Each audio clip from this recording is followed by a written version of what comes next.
know that two Florida congressmen were at the park, as Ross just mentioned, at the time of the shooting. Once again, the shooting happening at Eugene Simpson Stadium Park in Alexandria, Virginia. This is just south of Washington, D.C. Local 10 News reporter Todd Toggin continues our team coverage in the newsroom with the Florida connections to all of this. Todd. That's right, Janice. Two Florida congressmen who are on the team were not at today's practice, but two others were there, and one representative, Ron DeSantis, who was leaving the ballpark early to beat traffic, thinks that he spoke to the shooter in the parking lot. Just before the chaos and shooting began at that baseball field, Representative Ron DeSantis from Florida's 6th District near Jacksonville was leaving batting practice, and he believes he talked to the shooter just moments before he opened fire. As we went to our car, there was an individual, middle-aged Caucasian male, that asked us, hey, is that Republicans, Democrats, what? And we're like, Republicans. And then he kind of turned and went towards the field. DeSantis didn't think anything about it at the time other than it was odd.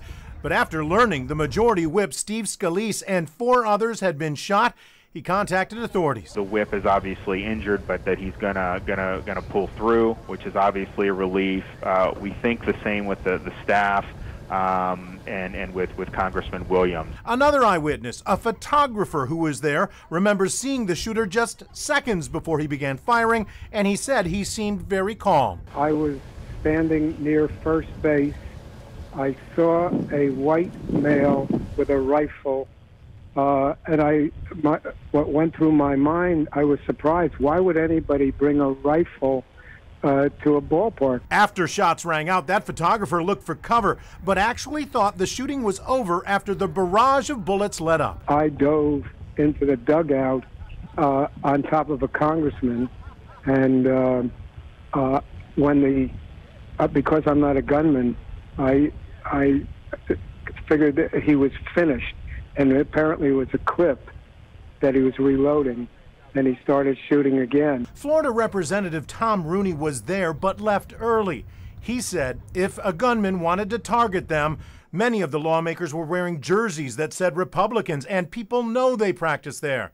If it wasn't for Scalise's security detail, it may have been a massacre. Thank God they were there because, there's really no way to get out of there other than through that gate unless you jump the fence. And a lot of us are older, and that would be difficult. So you're really sitting ducks out there. Reaction on social media from lawmakers coming in fast and furious.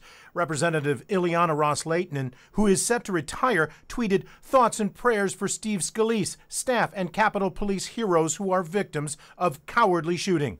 Grateful for courage of police. Senator Marco Rubio said, my prayers to Steve Scalise, staff, and Capitol Police. Alcee Hastings said he was praying for Steve Scalise, my GOP colleagues, their staffs, and the Capitol Police officers wounded this morning. Representative Lois Frankel weighing in, saying, horrified by the shooting this morning in Virginia. My thoughts are with Steve Scalise, the Capitol Police, and staff. Representative Carlos Curbelo tweeted, everyone say a prayer for Steve Scalise and his family this morning. Apparently others were shot as well. Sad day at the Capitol. Meanwhile, Representative Frederica Wilson, the first to send a tweet referencing gun control, saying, praying for Steve Scalise and others shot at baseball practice. There are too many damned guns in America. Finally, Senator Bill Nelson said, we are all Americans first, regardless of party. We are all on the same team, and we are praying for those injured in this heinous attack. It should be noted that Ron DeSantis and Thomas Rooney, who were both at that practice, are just fine, as well as Dennis Ross and Matt Gaetz, who were the other two representatives that weren't attending the practice but are on the team, are fine, and send their prayers to Scalise and his family and the others that were shot. DeSantis did mention that they do get regular security briefings from Capitol Police, but the emphasis of those briefings is generally when they're in their districts. Everyone agrees that while they're on the Hill, they feel pretty safe because there is a lot of security in place now that is going to have to be looked at and rethought. In the newsroom, Todd Toggin, Local 10 News.